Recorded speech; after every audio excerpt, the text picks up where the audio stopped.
Well, good morning once again, everybody at King's North School. It's lovely to see you, and I'm really sorry that, well, I can't see you. You can see me, but I know you're there and you're watching, so that's good. Let's start our time together with these words. The Lord be with you.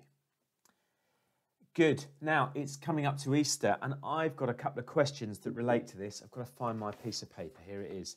Here's my piece of question. So here's my first question for you.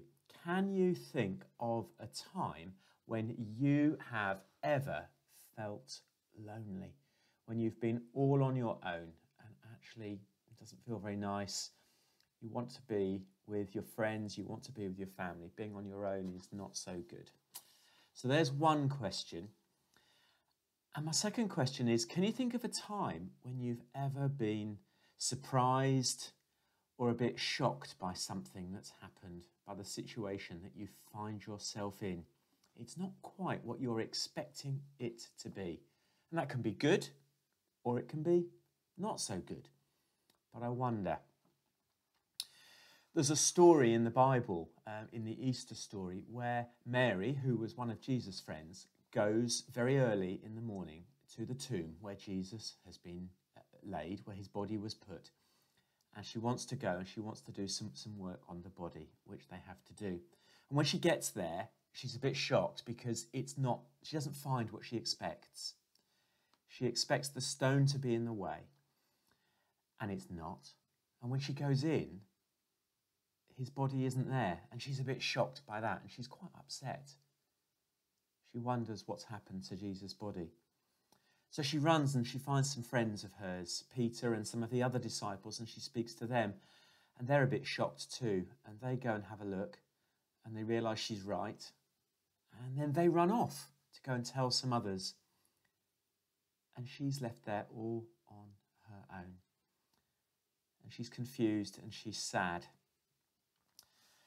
Things get better because she has a conversation and she meets Jesus, which is good. And the story in that sense has a good ending, that Jesus is alive, not what she expects, and she's not alone.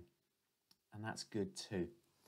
I want to show you something. I'm going to show you a piece of rock. Now, every year, my children, who are quite big now, they're 18 and 20, every year when they were little, we used to make Easter gardens at the church we used to go to. We used to get a little tray and we'd put some soil in it, and we'd get some flowers and we'd make some crosses out of twigs or lollipop sticks or something like that. And we'd have a little yogurt pot maybe that we'd bury in it to be a tomb, and we'd put this stone over the front of it. We'd get some flowers as well to make it look pretty. And I'm going to be making one on Friday, actually, and you can come too and make one if you go on the Facebook page and see what we're doing for Good Friday in the morning. And this is the stone that my daughter particularly every year would put over the yogurt pot, which is being the tomb where we would have pretended we'd put Jesus' body. And it comes to Sunday, and she'd say, "Dad, we can turn the stone over, we can move the stone." So we'd get this stone and we'd roll it over. And I hope it's that way up, isn't it? Bad planning. My daughter has written on the stone, "He is risen," which is good news. And that's the whole point of Easter. He is risen. That Jesus is with us, that we are never alone. It is a bit of a mystery. It is all a bit of a shock as to how it happens and what happens. But we remember that Jesus is risen from the dead and that he is with us and that we can never be alone. What my daughter has also done is written some words around the side of the stone, which maybe you can see. So she's written joy because it's a good story, and it's hope because it's a story full of hope that we are never alone. And it's a story that brings us peace because Jesus is with us and he brings us his peace, and we can live with that confidence and that certainty. And it's a story of God's grace. And our grace is a funny word. It's a difficult word. It's a lovely word. God's grace is what does it mean? It means that it's about God's love and God's mercy that he has done things for us that we don't really deserve. And for me, that's this story of the Easter empty tomb, which is not really an empty tomb for very long. We are not alone. And although part of the story is quite surprising, it's a good story.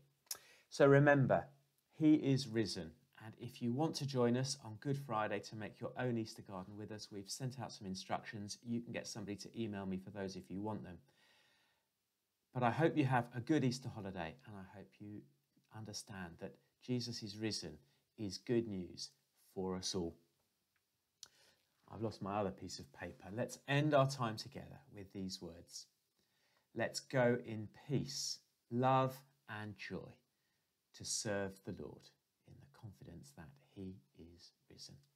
Good to be with you. See you again after the holidays. Bye.